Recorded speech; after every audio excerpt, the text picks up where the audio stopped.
கமெண்டில் ஒருத்தர் கேட்டிருந்தாரு, இந்த யூபிஎஸ் ட்ரான்ஸ்ஃபார்ம்லேருந்து இந்த 12 வோல்ட் எப்படி எடுக்கிறது அப்படின்னு ஒரு வீடியோ போட்டிருந்தேன்.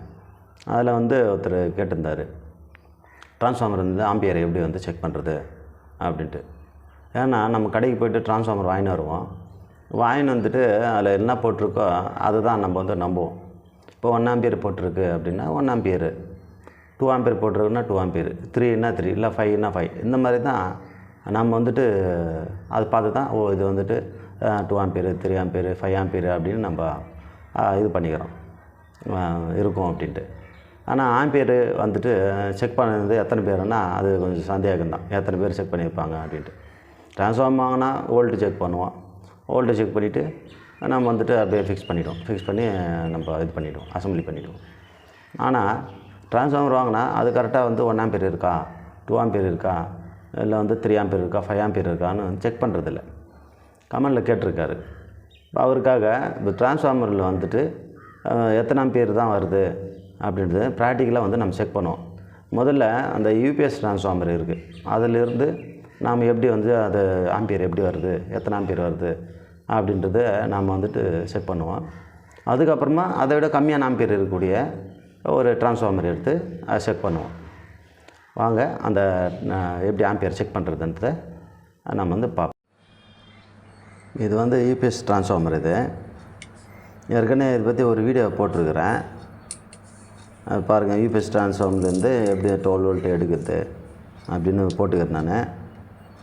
இது இதில் பார்த்தீங்கன்னா கரெக்டாக 6 வோல்ட் வரும். இப்போ 6 வோல்ட் வர மாதிரி தான் இது பண்ணியிருக்கேன் நான்.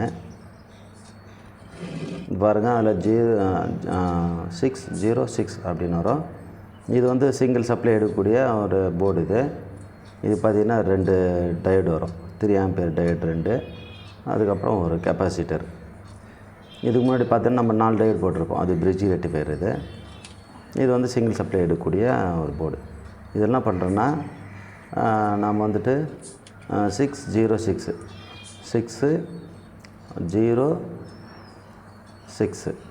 இந்த மாதிரி 3 சப்ளை அது நம்ம கொடுத்துறோம். அந்த 3 ஒயரை அந்த பிசிபியில் கொடுத்துட்றோம். அது இதுலேருந்து நமக்கு அவுட்புட் வரும். 6 வோல்ட் நமக்கு இந்த பக்கம் அவுட்புட் வரும்.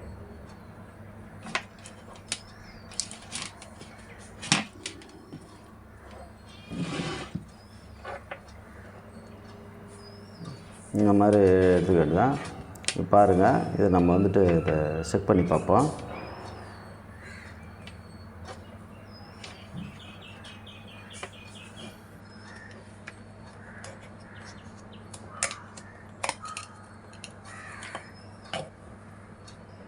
இது முதல்ல நம்ம செக் பண்ணும்போது வோல்ட்டு, ஏன்னா அந்த ட்ரான்ஸ்ஃபார்மரில் எவ்வளோ வோல்ட் வருது அப்படின்றத நம்ம முதல்ல செக் பண்ணிடுவோம். ஏன்னா அந்த வோல்ட்டு செக் பண்ணால் தான் அதுக்கப்புறமா ஆம்பியரை நம்ம செக் பண்ண முடியும். மீட்டரை டிசி வோல்ட்டில் செட் பண்ணிக்கங்க. ஏன்னா நம்ம 6 வோல்ட் செக் பண்ணுறதுனால கம்மியான வோல்ட்டை வச்சுக்கலாம், 20ல் வச்சுக்கலாம். இங்கே பாருங்கள், ப்ளஸுக்கு ரெட்டு, மைனஸுக்கு பிளாக் வச்சு செக் பண்ணுறோம். 7 வோல்ட் வருது. ஆக்சுவலாக இது 6 வோல்ட் தான். இது நமக்கு இப்போ லோடு இல்லாததுனால 7 வோல்ட்டாக காட்டுது. இப்போது நம்ம செக் பண்ணது வோல்ட்டில் வச்சு செக் பண்ணியிருக்கோம். அடுத்தது நம்ம ஆம்பியர் எப்படி செக் பண்ணுறதுன்னா, இங்கே பாருங்கள், காட்டுறோம் பாருங்கள். இந்த டெஸ்ட் ப்ரோப் இருக்குல்ல, அதை எடுத்து ஆம்பியர் பக்கத்தில் போட்டிருக்காங்க பாருங்கள். 10 ஆம்பியர் மேக்ஸிமம், அதாவது 10 ஆம்பியருக்குள்ளே தான் நீங்கள் அதை யூஸ் பண்ணணும். இல்லைன்னா பீஸ் போயிடும். நீங்கள் அதிகமாக யூஸ் பண்ணும்போது, அதாவது ஒரு 30 செகண்டுக்குள்ளே நம்ம வச்சு அது இது பண்ணிக்கணும். பாருங்கள், நம்ம அது செட் பண்ணிட்டோம். பாருங்கள், 5 கிட்டத்தட்ட 6 ஆம்பியர் வருது. சும்மா கொஞ்ச நேரம் தான் அப்படி வைக்கணும். ஏன்னா நமக்கு இதாகிப்படும். டெஸ்ட் ப்ரோப் ஹீட் ஆகும், மல்டிமீட்டர் உள்ள பீஸ் எகிட்டோம். அதனால் குறைவான டைம், ஒரு 5 செகண்டு அந்த மாதிரி தான் வச்சு பார்க்கணும். இப்போ நம்ம பார்த்திங்கன்னா அது 6 ஆம்பியர் காட்டுச்சு. இப்போ அதோட கம்மியான ஆம்பியர் இருக்கக்கூடிய ஒரு ட்ரான்ஸ்ஃபார்மரை நம்ம எடுத்துக்குவோம். பாருங்கள், ஏற்கனவே நம்ம வீடியோவில் போட்டது தான். அது அந்த பழைய ஸ்க்ராப் ஷாப்லேருந்து எடுத்து வந்தது அந்த ட்ரான்ஸ்ஃபார்மரு. ஆனால் இது 12 வோல்ட். இது 012 நம்ம பிரிட்ஜ் ரெக்டிஃபையில் போட்டிருக்கோம். அது அதை அந்த IN 4007 வரும் இல்லையா, அந்த டயோடு வச்சு பண்ணியிருக்கோம். பாருங்கள், இதுலேயும் நம்ம முதல்ல வோல்ட்டு செக் பண்ணுவோம். பாருங்கள், வோல்ட் வந்துட்டு எவ்வளோ வரும்னா 12 வோல்ட் வரும் நமக்கு. இது வந்துட்டு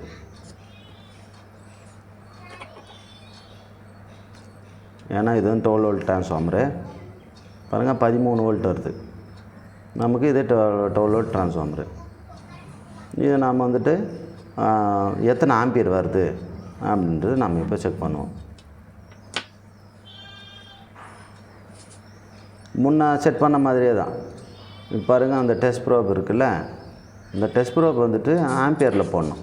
இந்த பக்கம் மாற்றி 10 ஆம்பியர் மேக்ஸிமம் கொடுத்துருக்கு. வந்துட்டு 10 ஆம்பியர் போகிறோம். அந்த வந்துட்டு நாபு திருப்பி கரெக்டாக 10 ஆம்பியரில் வைக்கணும். இது பாருங்கள், இந்த மாதிரி வச்சுக்கணும். வச்சுட்டு இப்போ வந்து செக் பண்ணுவோம் எத்தனை ஆம்பியர் காட்டுது பாருங்கள்.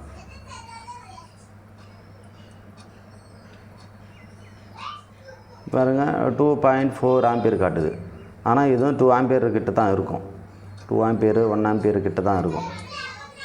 எதுக்குன்னா நம்ம லோடு இல்லாததுனால நமக்கு அந்த மாதிரி காட்டுது. நீங்கள் வந்துட்டு ஆம்பிளிஃபையர் வந்துட்டு லோடு கொடுத்த பிறகு அது கரெக்டாக 1 ஆம்பியர் அந்த மாதிரி தான் காட்டும். இப்படி தான் செக் பண்ணோம். இப்போ ப்ராக்டிக்கலாக நாம் செக் பண்ணோம் எப்படி ஆம்பியர் செக் பண்ணுறது அப்படின்ட்டு. இதே மாதிரி தான் வந்து செக் பண்ணோம் வீட்டில். ஆம்பியர் செக் பண்ணும்போது அதிக ஆம்பியர் இருக்கக்கூடிய ட்ரான்ஸ்ஃபார்மர் வந்துட்டு இந்த மல்டிமீட்டரில் செக் பண்ண முடியாது. ஏன்னா இதனுடைய மேக்ஸிமம் வந்துட்டு கெப்பாசிட்டியே 10 ஆம்பியர் தான் இருக்குது. அதுக்கு மேலே இருக்கிறது வந்துட்டு நீ கிளாம்ப் மீட்ரு அந்த மாதிரி வச்சு தான் அதிக ஆம்பியர் இருக்கக்கூடிய மீட்ரு வச்சு தான் செக் பண்ண முடியும். இது வந்து 10 ஆம்பியருக்குள்ளே தான் செக் பண்ண முடியும். ஆனால் ரொம்ப நேரம் வந்துட்டு அந்த டெஸ்ட் ப்ரோப் வைக்கக்கூடாது. ஏன்னா டெஸ்ட் ப்ரோப் ஹீட் ஆகும், ரெண்டாவது உள்ளே வந்து ஃபியூஸ் போகும், மல்டிமீட்டர் ரிப்பேர் ஆகிறதுக்கு வாய்ப்பு இருக்குது. அதனால் ஃபியூ செகண்டு மட்டும் பிடிச்சி அதை வந்து செக் பண்ணிங்க. இப்படி தான் செக் பண்ணணும்.